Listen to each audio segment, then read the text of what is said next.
Leaves Talk, JD Bunkis, Sam McKee. I want to start today's show by thanking all my buds who are Habs fans who sent me a ridiculous amount of text messages after the first period. Shout out to you, specifically Sam Clement.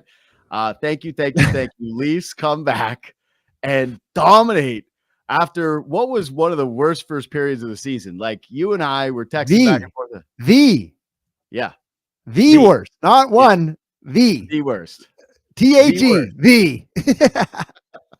That was a nightmare start for that team. I want to give a couple shout outs to this guy in my 1001 group chat. I don't even know who it is of the guys. It's a big Habs fan, and he's just blowing the boys up. And then he got a little dark towards the end of the night, turned bad. And I want to give you a shout out for saving me from old takes exposed. So thank you for being my sounding board for a tweet that I was thinking about sending. I still sent one at the end of the end of the first period. Still believe in everything that I said in it. But the one I was going to send was very, very incendiary.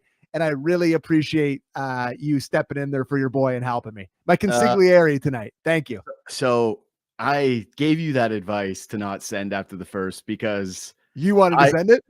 No, I had also drafted some pretty vicious tweets at the end of the first. I would like to read one of them actually right now. Okay. As someone who's been to a bunch of Saturday Night Leafs Habs games at the Bell Center, I advise any Leaf fan to bolt immediately.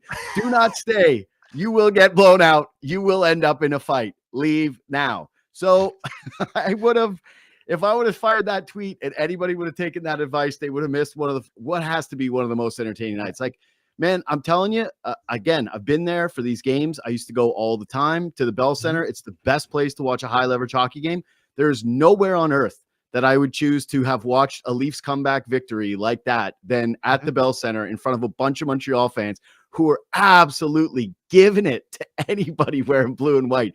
Horned up at the end of the third. Like that washroom in the first intermission for Leaf fans was a nightmare. Like you can't even go in there. You got to pee your pants. Pee your pants, sit in your seat. Don't get a hot dog. Just wait for the beer vendor to come by you to get your Molson Export.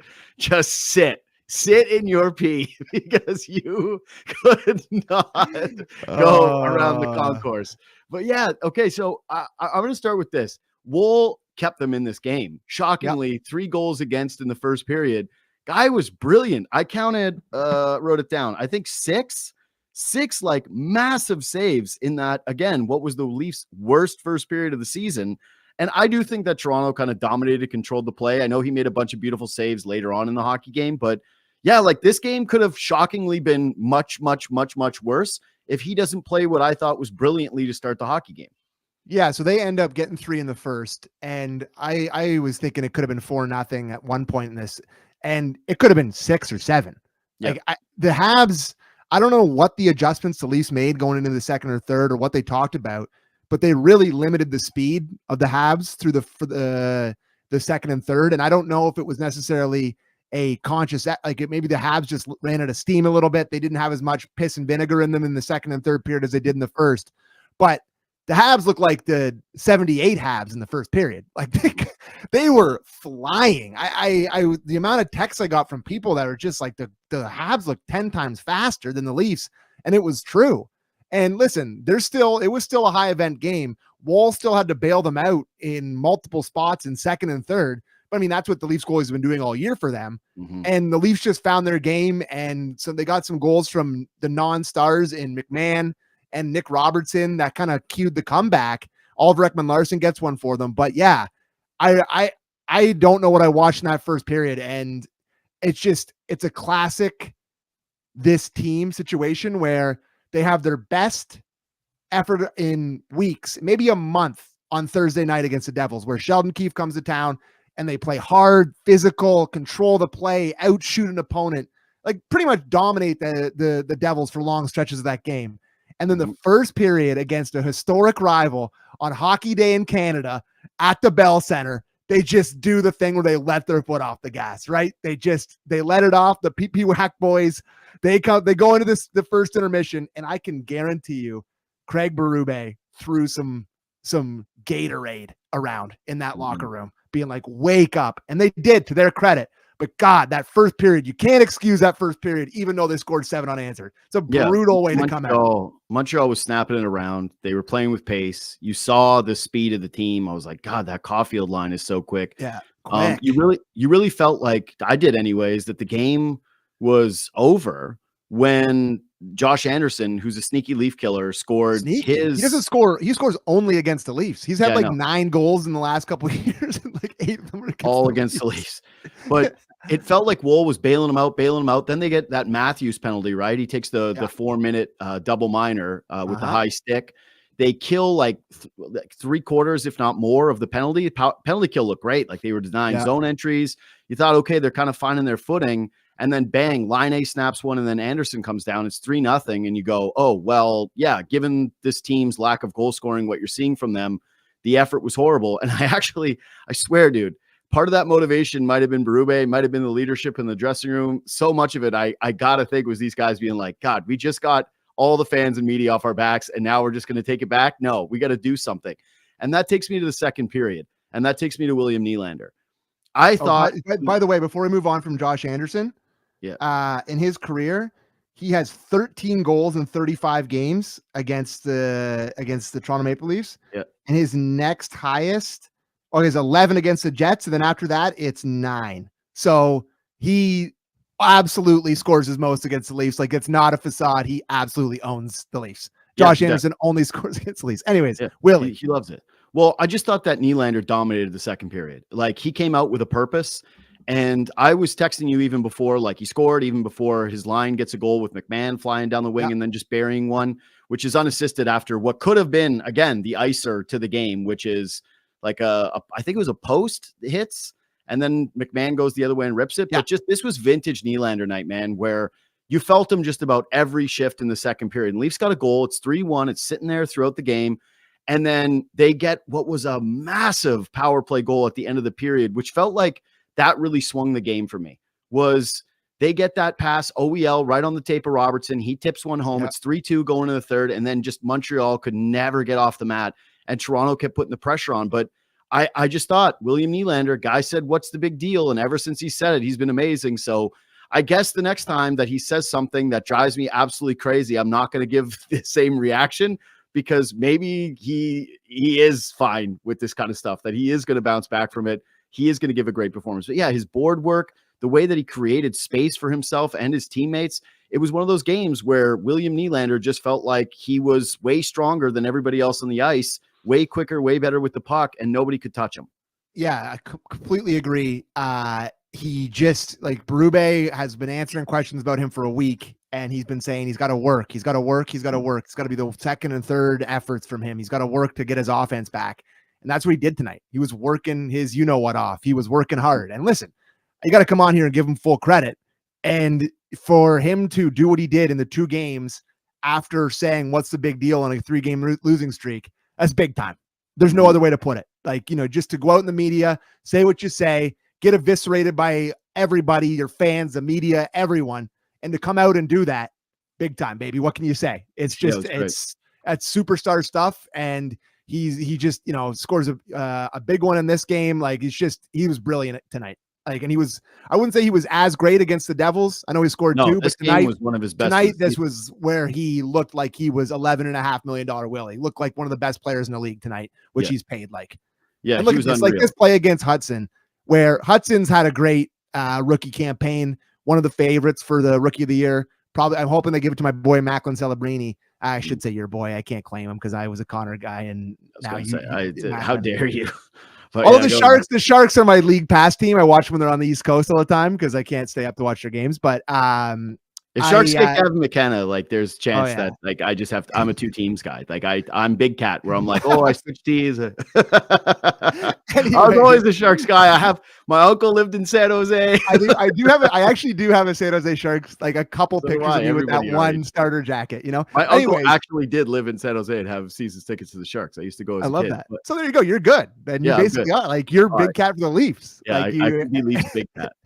I can totally do that. Anyways, I thought that play there where Hudson's having a brilliant rookie year, and he's got all the feet in the world. He's got the ability to keep up if we could roll that highlight again, Luke, of Willie breaking in on the breakaway on Hudson, and he's just too big and too strong. Like this kid, he's a kid and he's got great feet. Like I said, his pace is great and he thinks he's got leverage on him and he just digs in, drops his shoulder, and then just takes a penalty, cuts to the backhand. That's a guy that's one of the best, players in the league on his day versus a kid that's just starting. And Lane Hudson had a tough night. -5 tonight, I think, for him. So tough one for Lane. No, there's maybe an empty netter involved in that, but yeah, buddy, not a great night for the old Hudson tonight. I love that Nylander ended up scoring on was essentially another breakaway there too. Yeah. A game after Matthews says there's nobody in the league that gets as many breakaways as this guy.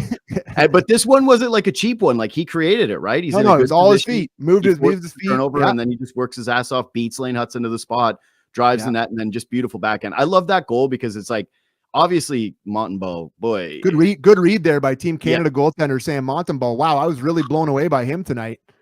Like, sure glad we didn't take Logan Thompson, that bum. I know. Did we Dave Cameron this team? Well, no, I mean, there's some signs, but yeah. I would say that this is just like, it's a beautiful goal, but Montembeault, like very flying out on that forehand, like at least throw the poke check out, like make an effort if you're going to play it that aggressively. That was horrific. Anyways, Nylander was brilliant in this one. I'm going third story of the game. Self-pat on the back for maintaining my OEL stock. Yeah, they've needed this from him. Yeah, and he was good tonight. 2 assists tonight. How many times has the Leafs defenseman had 3 points in a game this year? Yeah, honestly, that's got to be something. And his goal comes in the third period, so I don't know if that was the first time this year, but I have been noting it all year long that the Blue Liners don't score in the third period. This one, like, dude, second power play unit. Savard's got to be loving them right now because they've been parading this whole thing out where it's like they've had 23% in the last 10 games. And everybody knows the power play has been stinky poo. But yeah, they juiced those numbers big time tonight with the second unit. This one just is a puck with eyes, but it's the other 2 plays that he makes. The 2 passes, the one to Robertson just gives him like an easy tip. And then the one to Lorentz at the end of the game, same thing, just beautiful offense from the point. And kind of felt like you got a pretty good look at the OEL that was promised this year, right? Like a guy that needs to provide offense to justify being a guy that's a top 4 minutes dude for the Maple Leafs. He was that tonight. He was spectacular. Yeah, I really, really was impressed with him tonight. And you had mentioned it last game that you thought he was pretty good against the Devils too. I just thought he was trending in the right direction. Like his offense looks like it's been coming around. So he finished with 22-36 tonight. +4, 2 shots on goal, 1 enters the net. Played really well. Had a few shifts with Riley. They were really kind of changing up the decor because Philip Myers played 8-14 tonight. Top take for your boy. Good stock that you bought. You're the kind of guy that buys Huck to a coin. What could go wrong? I'm ruined. Sammy Paradise over here. I can't get one right. That was horrific buy, but but I thought they were really switching up the pairs tonight, and the Oliver Ekman. Sorry, I was just looking at the ice times here, but Oliver Ekman-Larsson, they needed offense from him. I think that's the reason they brought him in here. Well, they needed a guy from the backhand that's going to be able to snap it a little bit. And I thought he's kind of gone through a long stretch of not snapping it. But tonight he really was. And I thought he was filtering pucks towards the net.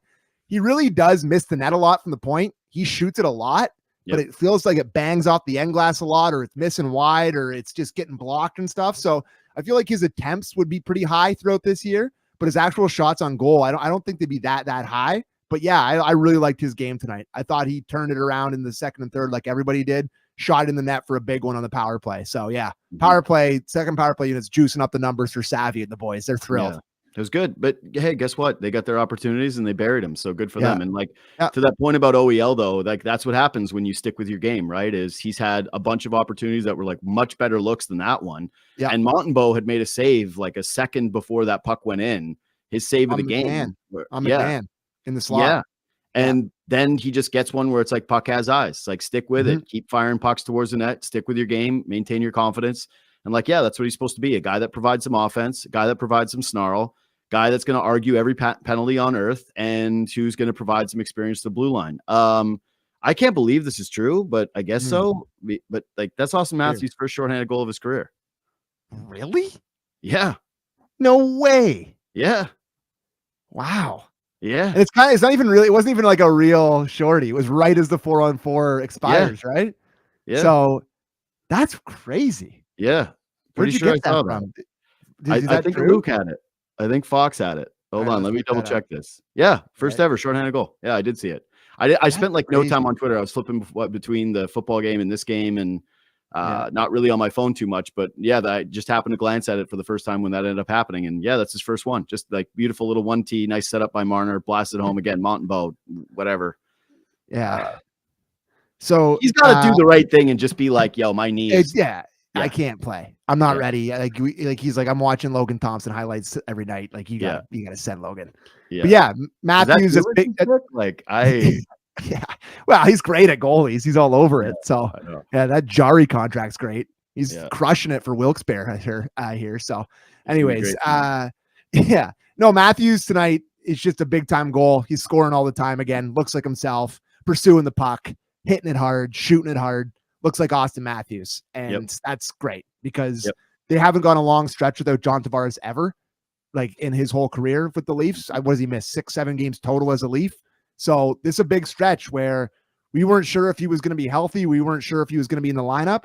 And without Tavares, who has been excellent for the Leafs this year, they need his production. They need him to step up. And since Tavares went out, scored two big ones against the Devils, scores again here tonight, was great tonight, buzzing all over the ice. So another good night for Matthews. Nice to see.